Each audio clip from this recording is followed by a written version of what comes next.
Hey, this is Tim from 311. I hope I kind of answered those questions okay, but thanks for watching Fret12. Take it easy.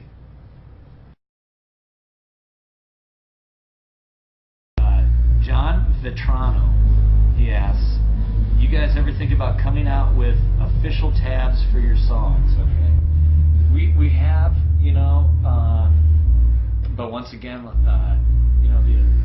the problem that we've had is that the tab companies can do it and they get really close, but that we've never actually put enough time into really proofreading to make sure they're good.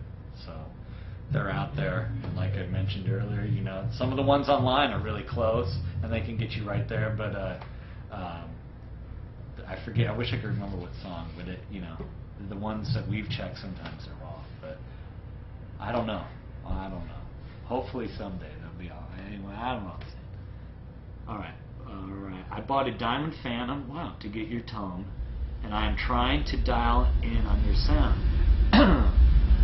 Any chance we can get pics, details of what you have your amps and pedals set to? In particular, your Diamond settings and Mootron. Okay, and those settings. Okay, yeah. With the Diamonds, I would say, since he's got a Phantom, John, I would just start with everything straight up at 12 o'clock and then go from there. Not the volume and the gain, but my Phantom out there, the gain is probably at 1 o'clock, so you're probably looking at 6, and it's totally saturated. It's a lot of growl.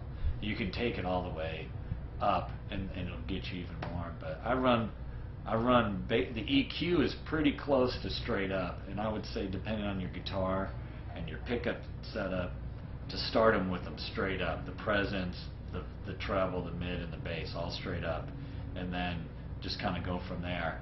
And when they're straight up, it's a nice sound, and then you can, if it's too much low end, roll it off or whatever if you need more gain. But I would start with the gain like at maybe 6 or something like that, and dial in the volume to get it to your taste. But that Phantom especially has just a ton of gain in it. Let's see. Alright. You ever think about posting random little lessons on YouTube to help people get your sound? That'd be okay.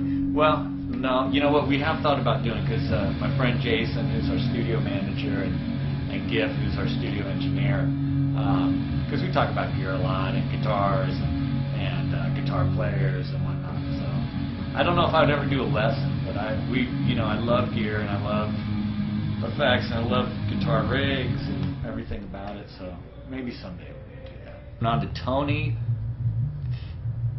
Thielen from Paynesville, Minnesota. Wow, Paynesville. All right. He asks, how important is it for your sound to carry over from the albums to the live shows? It's important. When we work on the record, we have everything so isolated and specific and everything, and so when we're recording a distortion guitar,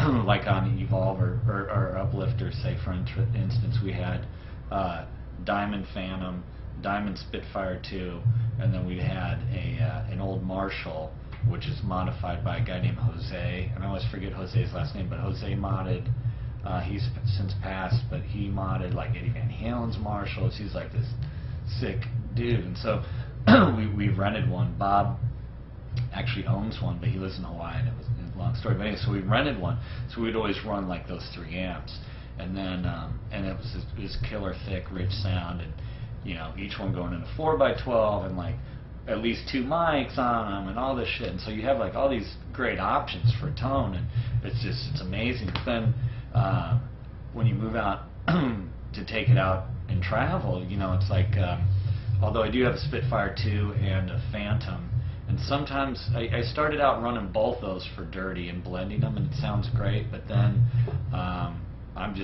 right now I'm just running one dirty and one clean, and I use the Phantom for the dirty and the Spitfire 2 for the clean. And so for live, it's more about,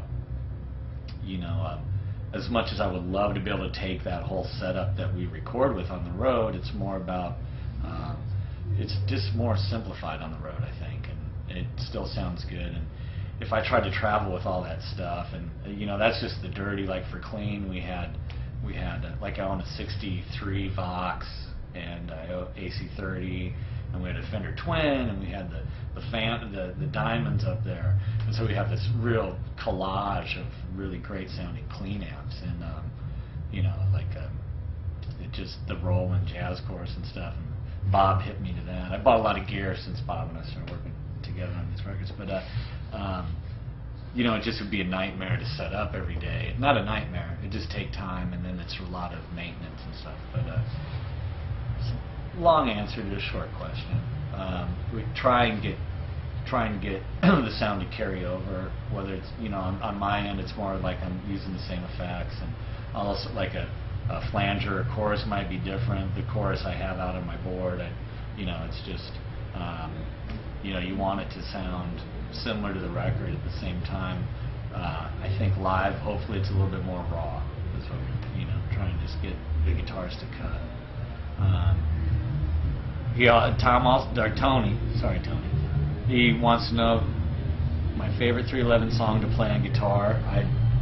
I've been asked that before, and I don't have a favorite one. I really do enjoy playing them all, and live it's it's a challenge to play them all good and to stay focused. And even the simplest song you play the most times, something can happen live and you can blow it. So it's more about really trying to play well each night and play the songs we've determined we're going to play that night, play them well. But you know, I don't have any I dislike playing. So why is your blue PRS guitar so important to you? For me, I like having just one guitar that I use for the whole set, so I don't have to switch guitars.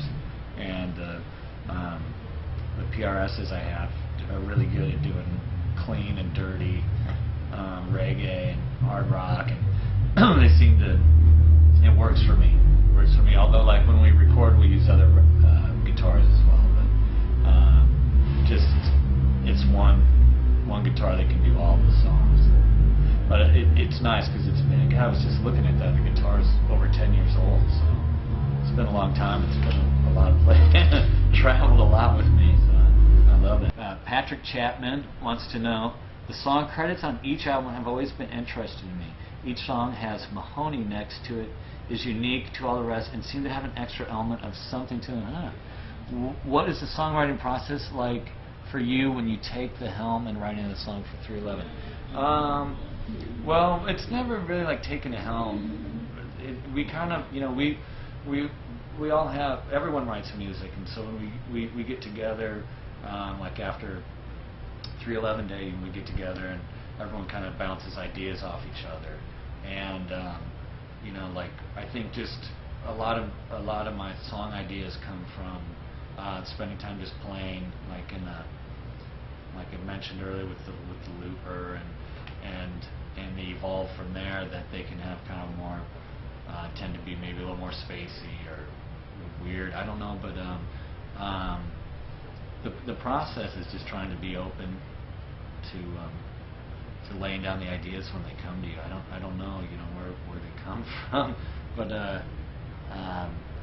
you know, everybody like Beyond the Gray Sky, you know, that was it was kind of a demo. It was very, very long, many minutes long, and Nick was listening to it, and he's like, oh man, this is a cool section right here. So then we kind of get into it and take that section, and then maybe Nick will write a part that goes with it, and then it just kind of evolves. So you know, that's nice to say that. Let's say to me, a key aspect of 311 sound over the years has been attributed to your single note riffs. Yeah, I would agree. How do you engineer your tone guitar setup to make those notes so thick, so much they almost sound like power chords? That's yeah, we do play a lot of single note riffs in unison, which is something that we're just big fans of. And usually when we break down to a unison riff, me and Peanut, if it's like a high gain situation, then I'll use the octave pedal. And although I have a number of octave pedals, the one I use is the Boss pedal, the Brown Boss octave. And for single note riffs, it tracks nice. It doesn't track polyphonically, but it's nice. It gets kind of gnarly on sound on it, but that's what it is. It's the octave pedal. Moving on to Ian Wheeler from Chicago. Do you prefer playing the guitar stoned or sober? Because I read a recent interview with you in High Times and you said you like being stoned more. Not that it matters, but for guitar players, do you think it helps hitting the bowl a few times before you rock out on the strings? No, no. If I said that in High Times, I feel bad because it doesn't. I don't like it more one way or the other. I think that I live a stoner lifestyle, and there is something to be said about smoking some reefer and playing reggae. I mean, it's like it's a great thing. It's like a chef that you got. Well, anyways, I think that the most important thing is being comfortable when you go to play, and that it's not like I need to smoke pot or do anything to be in that spot. And so it's funny, like playing live, you just want to be relaxed and go out there and enjoy yourself. And if you enjoy yourself and you have a good time, then it translates to everybody. You play good. If you can be relaxed, you play better and everything. So the thing about weed is that it can work both ways. Is that you can like smoke and then be like, oh shit, what was I thinking? But like when we're working on the record, Bob used to hate it when we get stoned because he's not a stoner, and so he'd just be like, oh my god, you guys, come on, Jesus, God. But just things take longer, and you're just like whatever. But I enjoy it. It's probably like I don't know what to relate to. Maybe like surfing again or something. I don't know if people smoke weed and go surf or not. I don't know, but I know that it works both ways for me. But I do like to smoke. Mr. Tim, on your guys' albums, Grassroots, you had a few cool solos that were very Santana-like. On Transistor, you had some Grateful Dead influence. Do you prefer soloing more like that in the future with upcoming records, or do you prefer that bubble effect on songs like Champagne and Speak Easy one? The bubble effect is the Neutron 3 that he's talking about, and I like them both. I guess it kind of depends on the song when it comes to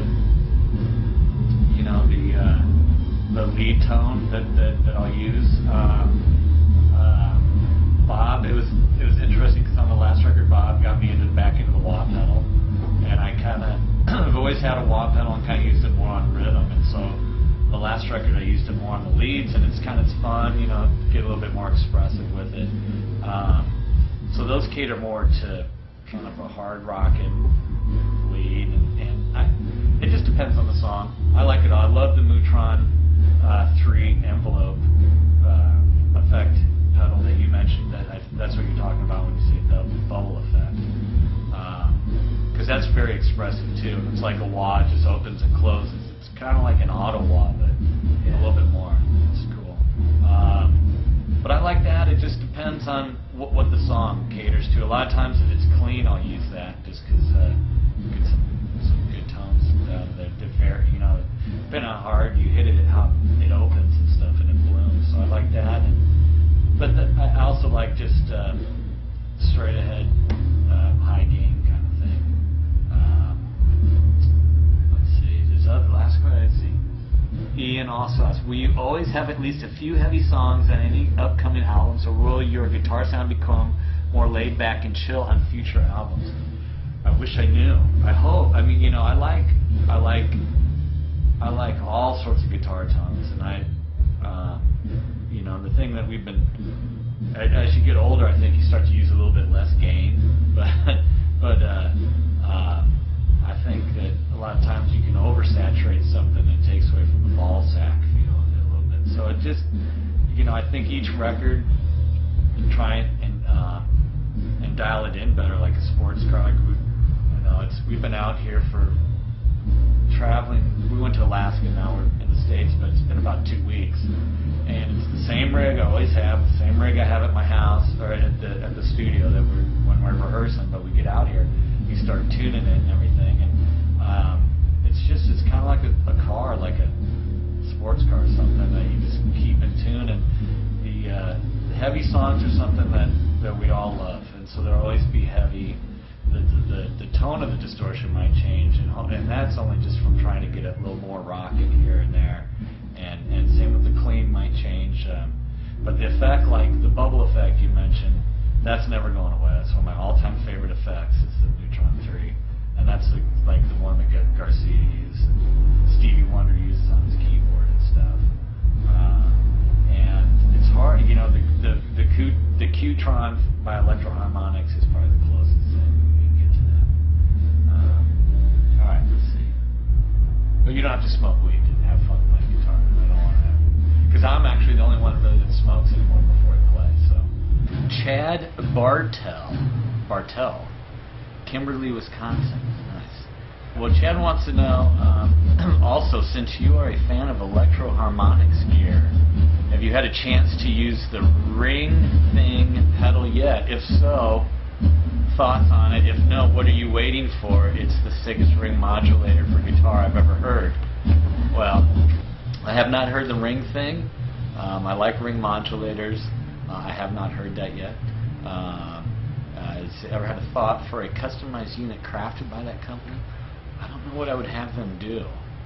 I like a lot of their gear. I have their looper, the 2880, that I like a lot. That's up there right now. And their Memory Man is one of my favorite delays. And I'd say the Qtron is one of my favorites after the Neutron envelope filter. With the elaborate setup of pedals, wow, a variety of effects used. How are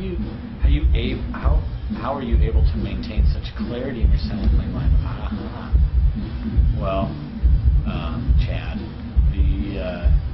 most of the effects are in independent loops on a loop strip on my pedal board, and so you know, for the most part, other than my wah pedal and a little clean booster pedal, the signal, unless I'm using an effect, it doesn't go through the effect, so that keeps it clean that way. And the Loop Master loop strips are what I use up on the pedal board. Jason Foreman, Oklahoma City, Oklahoma. He's asking, let's see, Tim, you have been playing Paul Reed Smith guitars for years now. Is there ever a chance of a Tim Mahoney Signature Series PRS? Please. Thank you. Yes, there is, and it's in the works. And we're hoping we're going to debut. I guess we don't know. Hopefully for the NAMM in January, there'll be a PRS Korean SE model. And that will, and he writes 24 frets, yes, stop tail, yep, it'll be powder blue. Tiki Man inlay on the headstock we couldn't do because on the Korean models they have the headstock, it's just a screen or it's paint or something. And so on the custom shop one, the one that's made in the United States, that one you can order with that. Although I'm thinking about changing the inlay for the headstock, so we'll see. I kind of like having one of a kind on all blue, so. But yeah, it's going to be nice. It's a great guitar. All right, so it's Brian O'Connor from Dumont. Could be anywhere. Dumont doesn't say what state. We know you're a very big Jerry Garcia fan. What is your favorite Jerry Garcia song? It's hard. It's really hard. I love Jerry Garcia. I love a lot of his songs. You know, well, it's hard to say because a lot of my favorite songs that Jerry does are songs that he didn't write, but that are covers. You know, we were just listening. I was just listening to When I Paint My Masterpiece today. That's a great song. But there's so many. Just his playing in general, I guess. I love. So even on a song he didn't write,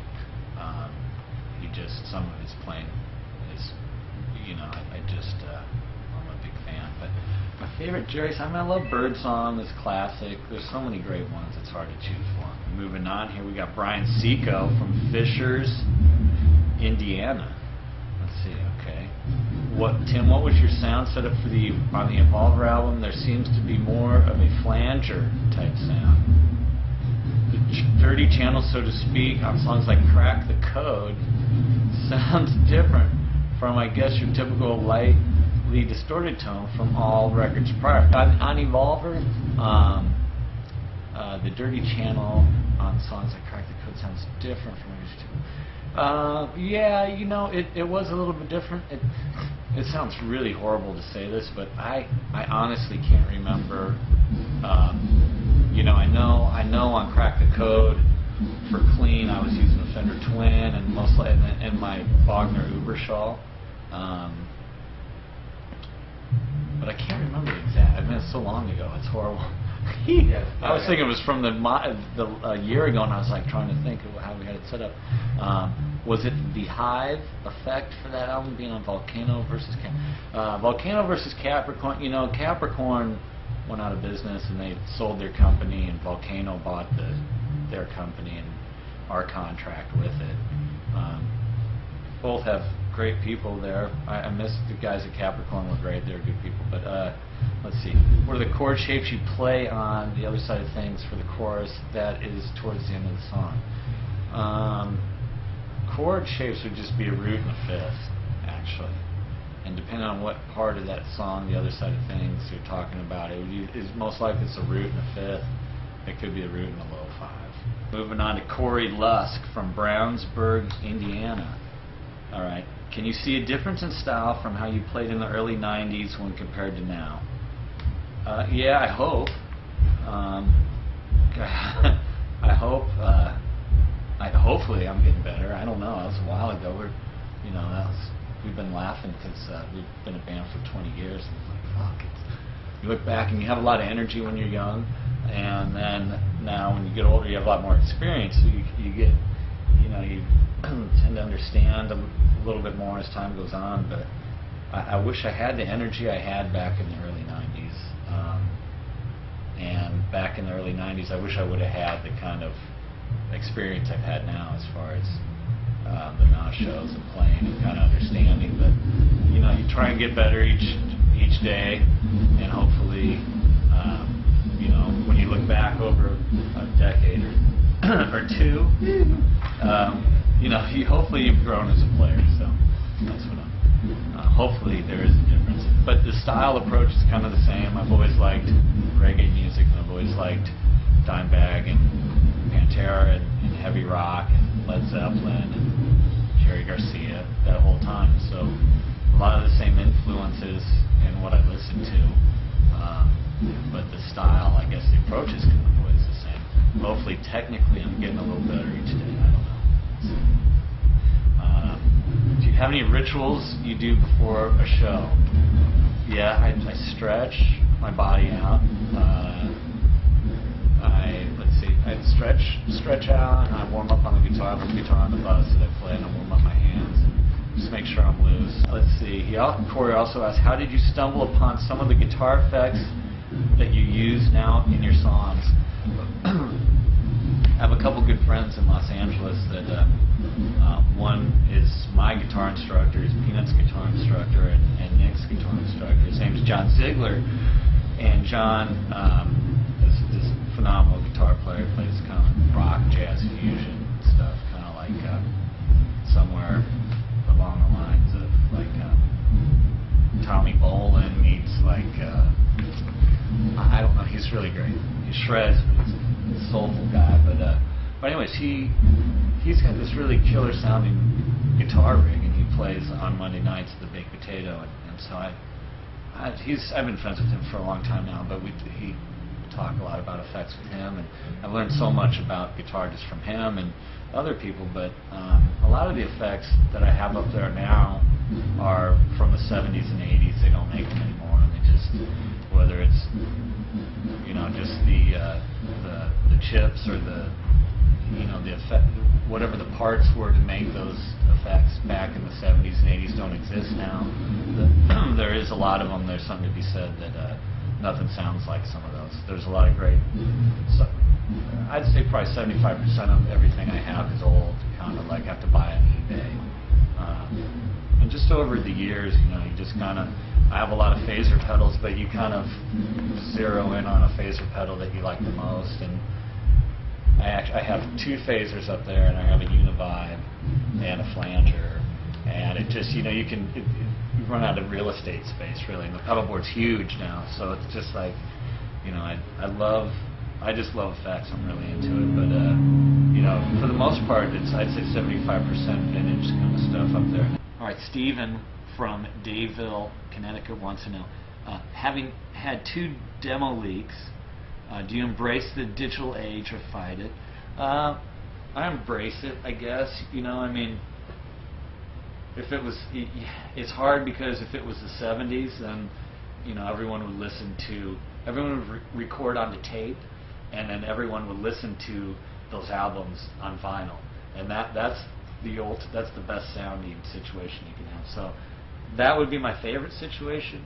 But that being said, I do love the technology where it's at. You know, I'm a huge Fish fan, and so 2009 I bought all their shows from there sporadically throughout the year, and I was listening to them like, man, they're fucking rocking. And so this year I was like, I'm going to just check it out. I've never done this. I'm going to in advance buy the whole summer tour, you know, and it's so cool because they go out and they play, and then 7 o'clock in the morning the next morning in an email you can, you know, go and download the show, and you can listen to the show they played the night before. And I love that about technology. I think it's really cool, especially a band like them that varies the set list every night. It's a different show. So I think that there's some really great, you know, and it's just getting started, it seems like. So I love the technology of it. I love, you know, I do, if someone gives me a copy of a record, if I like it, I'll buy it, you know. But that's me. I know when I was a kid, I'd be so stoked to be able to just hear the music. So I mean, to me, it's more important that I'd rather have people listen to our band and how they get it. You know, that's up to them. You know, whatever. And let's see. Can you please talk about scrunch? What it is, how it developed, and possibly offer a demonstration of scrunch. Scrunch is a word that Ron St. Germain, I heard it from him. I think he might have made it up. I don't know. He might have invented the word. Scrunch is like just harmonics, and like on a high gain setting on an amp when you're hitting harmonics, and just the pick noise of the pick hitting the string, and just the combo of it all. You know, almost like just like kind of nastiness and that, like, that kind of shit. And Saint always calls it scrunch, so that's where we always call it scrunch. If I had a guitar, I would demonstrate it. It's good nasty. Let's see. What was the defining moment, if there was just one, when you realized music would be a career instead of a hobby? Man, you know, well, we're a blue-collar band, so we earn a living by playing. So, you know, I'm so happy that I get to do that as a career. And now that it's 20 years, I guess I can think of it as a career. But the whole time, I was always like, man, I'm so happy to get to do this. And, you know, we're always trying to write better songs and do this and keep growing. And because it could end yet tomorrow or whatever. I was going to say it could end yesterday, but that would be weird. But, you know, like, you know, it's interesting to look back now that we recently turned 20, and you're like, oh my God, this is, you know, 20 years. Geez, that's like longer than most people's careers. So, you know, it just seems like it's getting harder and harder for bands to have longevity. So, I'm just thankful. You know, we were lucky enough to start when, you know, even MTV played videos back then, or, you know, it seems like a lot of modern rock stations are dissolving, or they're disappearing, you know, and so we're just, you know, I'm just really happy to be playing music, and there's not one real moment, you know. I guess when we opened up for Kiss at Madison Square Garden, that was like, okay, well, it made me happy because I grew up listening to Kiss and stuff, and all the people in the crowd, you know, was sold out, but they could really care less what band was up there. They're there to see Kiss, you know. And so on one level, I remember being like, man, I can't believe I'm I'm playing at Madison Square Garden opening for Kiss, and it's hilarious. Then you get on stage and just like, these people just want to see Kiss. This is hilarious. So it just, you know, it's like you gotta have a sense of humor, and it's just just to be able to be doing it still. You know, I'm just thankful and happy. You know, I hope we just keep it going. And Curtis Cole wants to know. He's from Curtis is from Norcross, Georgia. He wants to know true bypass or buffered. I have both actually, because some of the effects I have are true bypassed, but I also have buffers on the pedal board there. I don't know. I wish I knew enough about it to know, you know, really.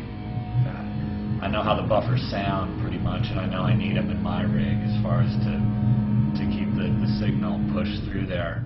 So I have to use them, but I don't know if, you know, to me the best thing is a guitar with one cable going straight into the amp. That's when it sounds the best, and then anything you put in the middle of it starts to deteriorate from it. And you get an advantage of being able to phase it or flange it or put an octave or do whatever, which is great.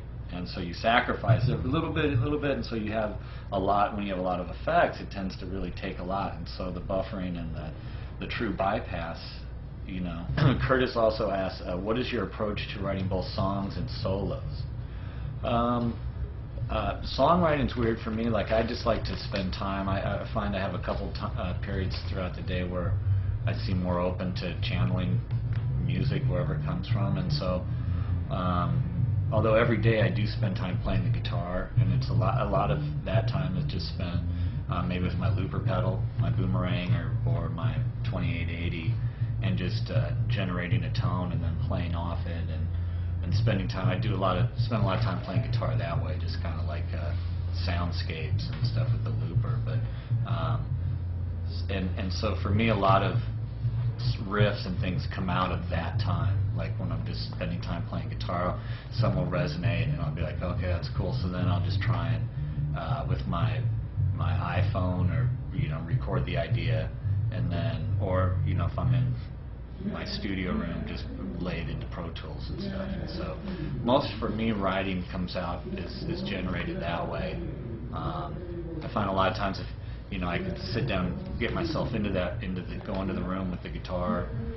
It just takes time, and I don't know, I can't force it, I guess. And so I just try and be open to when something catches my ear or resonates, to being able to record it, to come back to it. Because a lot of times I go through my ideas and I'll be like, oh God, I totally forgot about that, and I like that, and I try and remember where it's coming from.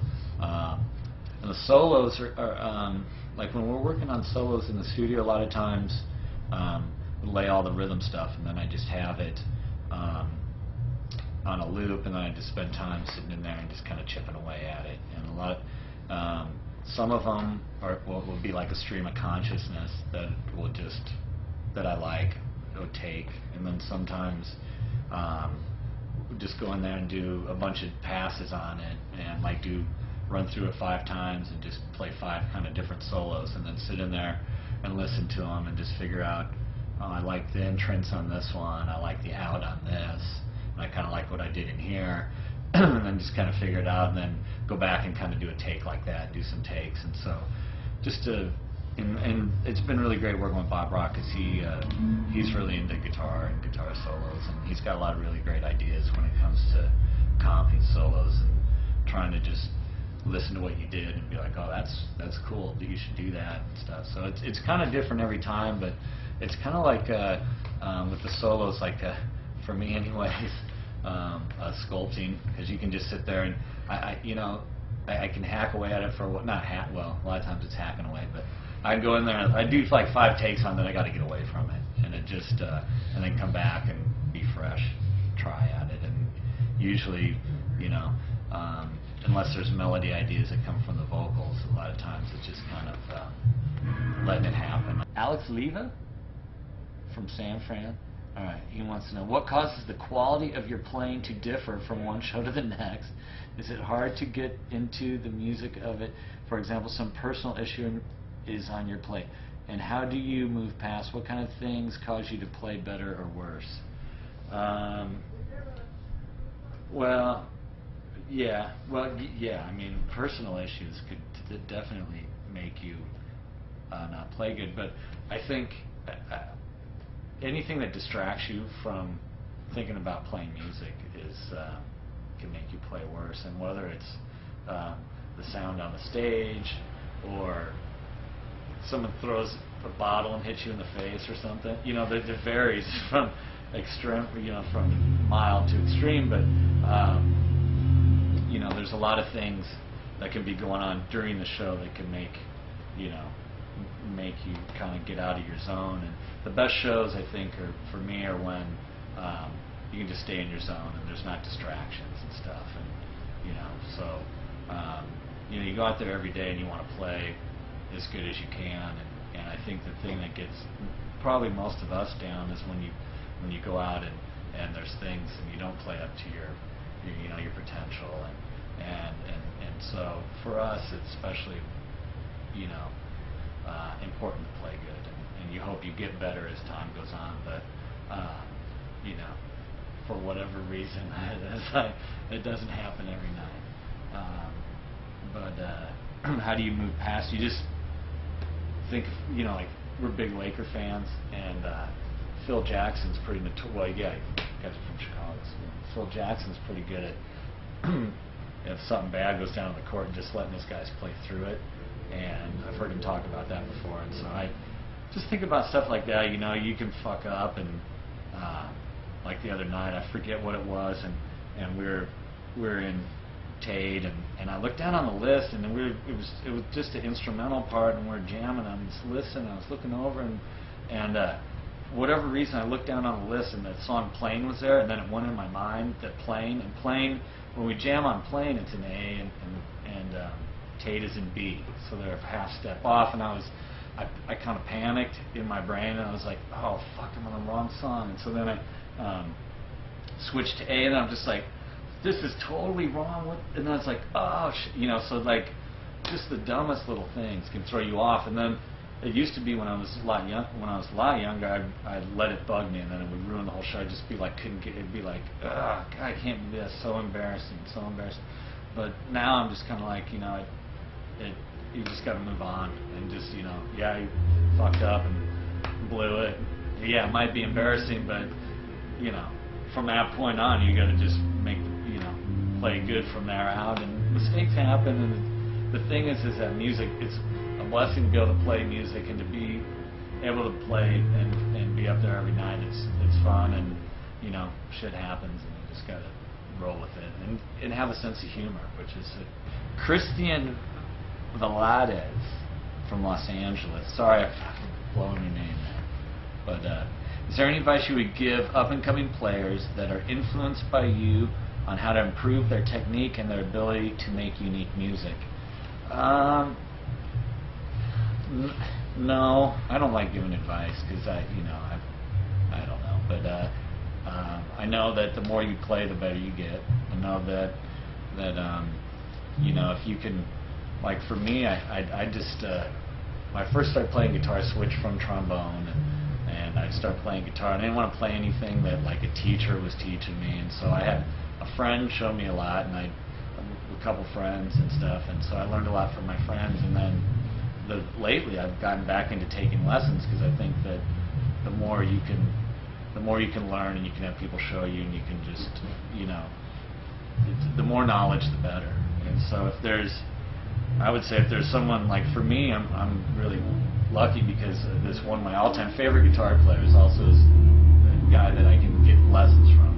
And so if there's people like that you're inspired by, you think are cool guitar players to teach, I would recommend that.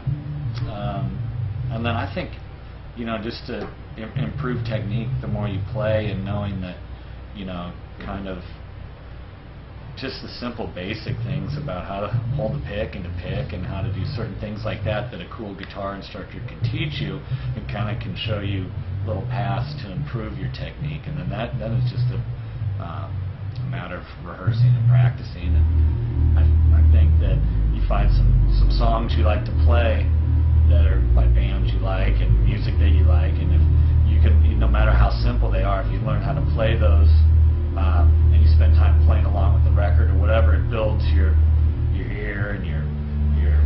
technique, and it also, you know, whether it's might seem repetitive just to play something simple, but it really helps build your muscles and everything. And I think when it comes to unique music, you just have to, whatever music you like, you know, digest and let it influence how you play. And I think there's something to be said about the more you learn and you grow on your instrument, it's kind of exponentially pays off, because then it lets you express yourself more. And yeah, Kaleo, whatever. You know, so the more you learn, I think the more you'll enjoy playing guitar. It's probably like Kaleo's a surfer, and a lot of times I don't surf, but it's kind of like that in the sense that, like, I grew up skateboarding, but I could never skate a ramp. But I was always like, man, if I put in the fucking time to learn how to drop in, I could never do it. I was more a street skater. But you know, you just you put in the time to learn how to do some things, and then all of a sudden you're like catching air on a ramp. You know, it's a matter about putting in the time, learning how to do it properly, and then you can enjoy your whole life. You know, like where, you know, surfing, I think you can enjoy your whole life too, probably, but you know, you do it whether you know, you do it every day probably because you love it, no matter what. It's therapeutic. And so I think the more you learn early on, that it helps you just enjoy it more, enjoy playing guitar more. All right, let's see. Songs like the chorus of "It's Getting Okay Now," I've never been able to quite figure out. Have you ever thought of putting the music down on a book for players like myself to finally be able to decode the mystery of which like a tab book? We do have some tab books, but they're not always correct. So usually the tab companies figure it out, and or they write out the tab, and then they give it to us to check, and then we forget to do it for whatever reason. But I know, like, because we have songs we were preparing for 311 Day. I can't remember what song, but Jason, our studio manager, I was like, man, can you please go online and get the tab for this, because I cannot remember for the life of me what these chords are or whatever. And so he did, and I was looking at the tab and I was like, this is totally wrong. I was like, this is not even right. But you know, so it's kind of hard like that. You know, for stuff like this, like if I was sitting here with a guitar and Christian, if I'm saying that, it might be Christian. Was sitting right here, you know, I could be like, this is what it is, and I could, you know, talk with them and be like, oh, this is how you do it like this, and they probably get it real quick, you know. But by the time I could write out the tab and do all that, and they see it's hard. So yeah.